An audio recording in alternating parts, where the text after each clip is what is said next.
की दाल नहीं गलेगी। और अब देखिए 20 मिनट में 20 खबरें।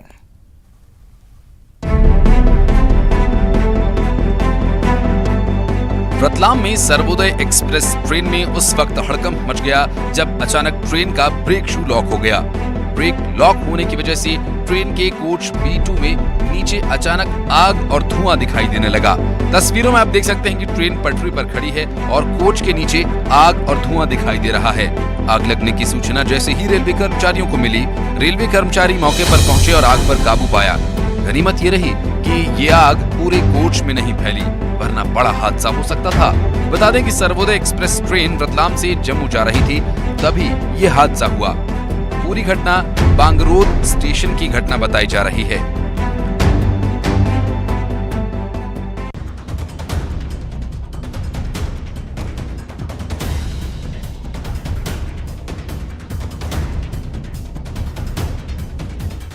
धीरे धीरे मौसम का मिजाज बदल रहा है। बदलते मौसम के मिजाज के चलते तापमान में कुछ बढ़ोतरी भी हो रही है और गर्मी बढ़ने से आगजनी की घटनाएं भी बढ़ रही हैं। लेकिन दमोह में कुछ अलग तरह की घटना देखने को मिली, जहां अचानक पानी गिरने से बिजली के डीपी बोर्ड में आग लग गई।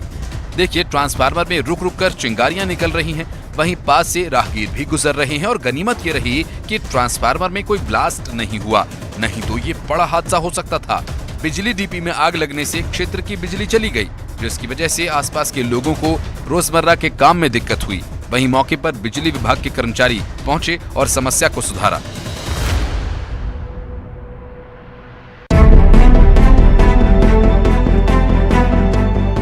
बदले मौसम के बीच बैतूल में आकाशीय बिजली गिरने से एक झोपड़ी में आग लग गई। वाकया भीमपुर ब्लॉक के घोघरा गांव का है, जहां खेत के बीच बनी एक झोपड़ी पर धमाके की आवाज के साथ आकाशीय बिजली गिरी।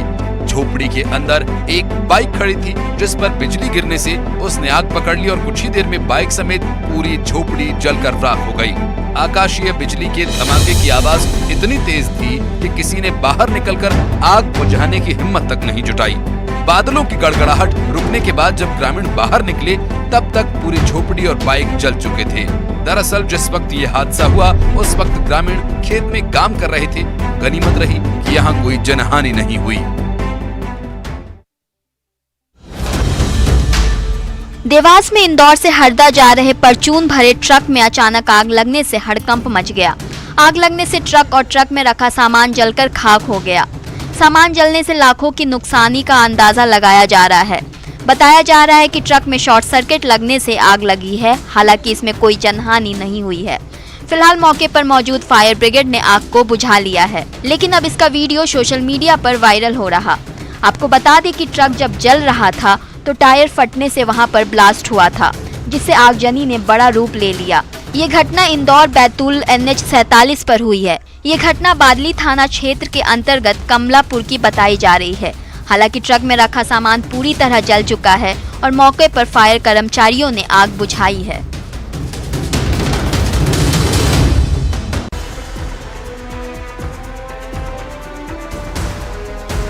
त्योहारों के मद्देनजर सीहोर में जिला खाद्य विभाग द्वारा खाद्य सामग्री की सैंपलिंग की जा रही है। जिले में दूध और दूध से बने प्रोडक्ट की लगातार सैंपलिंग जारी है।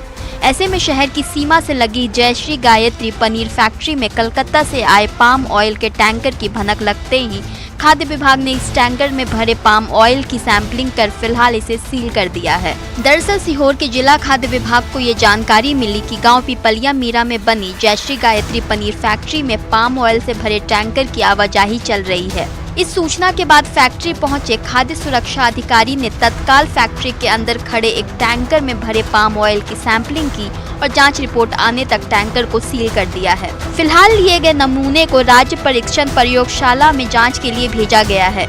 इस जांच के बाद ही अगली कार्रवाई की जाएगी।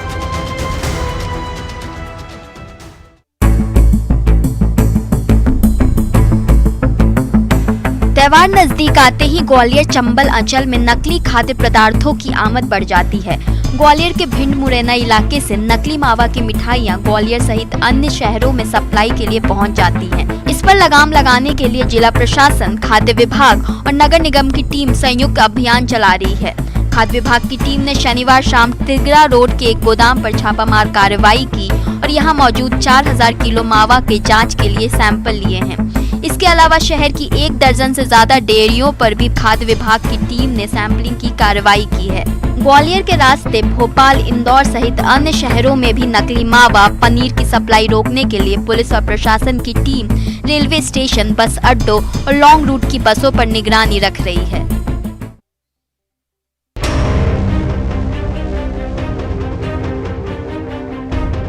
किसी भी क्षेत्र की तस्वीर बदलने के लिए वहां की शिक्षा व्यवस्था में सुधार की जरूरत होती है। अगर शिक्षा नहीं तो वहां के लोगों का विकास कितना होगा, इसकी एक तस्वीर हम आपको दिखाते हैं। ये तस्वीर कवर्धा के डूंगर जाम की है, जहां स्कूल के नाम पर एक खंडहर इमारत है। स्कूल में न शिक्षक समय पे आते हैं और न ही कोई व्यवस्था है। आलम यह है कि यहाँ के बच्चों का भविष्य अंधकार में जा रहा है। बच्चों ने बताया कि शिक्षक स्कूल से नदारद रहते हैं, ऐसे में कैसे पढ़ाई होगी। तो वहीं जब मुद्दे पर जिलाधिकारी से बात की गई तो उनका कहना है कि जल्द व्यवस्थाएं की जाएंगी।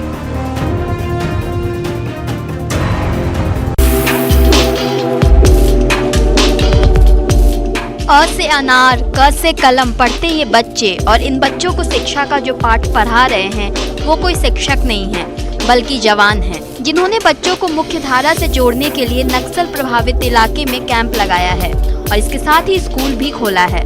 बता दें कि पूना नॉरकॉम के तहत जवानों ने ये पाठशाला खोली है। झोपड़ी में बनी पाठशाला में बच्चों को किताबें भी बांटी गई, साथ ही खाने पीने का सामान भी दिया गया। किताबें और टॉफी पाकर बच्चों के चेहरे खिल उठे।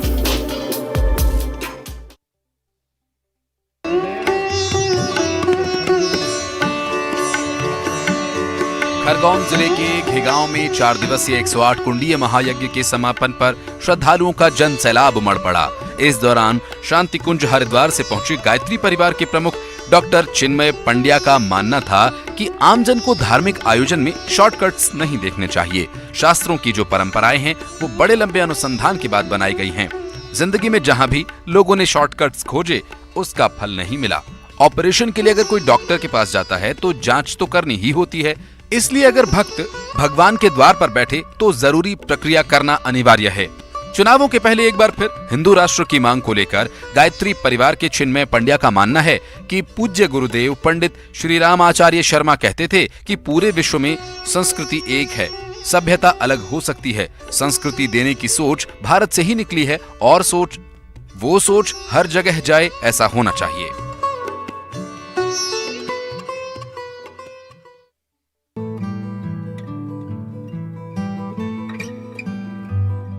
होली को लेकर लोगों में जबरदस्त उत्साह है, तो वहीं गरियाबंद के मदनपुर में राष्ट्रीय ग्रामीण आजीविका मिशन विहार वसुंधरा महिला समूह की महिलाएं हर्बल गुलाल बना रही हैं। गुलाल में रंग के लिए हरी पालक, लाल भाजी, पलाश की फूल, धनिया, हल्दी, टमाटर काटकर पीस कर उपयोग कर महिलाएं हर्बल गुलाल तैयार कर रही हैं। पिछली होली में भी समूहों द्वारा 10 दिनों में 45 से 50 हजार का मुनाफा कमाया गया था। इस प्रकार हर्बल गुलाल बनाकर महिलाएं आत्मनिर्भरता का रास्ता अपना रही हैं। इस संबंध में महिला सदस्यों का कहना है कि धान फसल की कटाई के बाद उनके पास रोजगार के अन्य साधन उपलब्ध नहीं होने से वे घर में खाली रहती थी। कई महिलाओं के परिवार की आजीविका श्रम पर निर्भर है, लेकिन प्रतिदिन काम नहीं मिल पाता था। लेकिन अब धीरे धीरे हालत बदल रहे हैं। इसमें गुलाल बनाने के लिए अरारोट पाउडर के साथ प्राकृतिक रंगों के अर्क को भी मिलाया जाता है।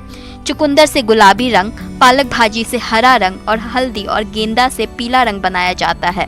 वहीं जिले में बड़ी मात्रा में पाए जाने वाले पलाश के फूलों से नारंगी रंग बनाया जा रहा है। महिलाओं का कहना है कि ये गुलाल चेहरे पर लगाने से त्वचा को कोई नुकसान नहीं पहुंचेगा। ये पूरी तरह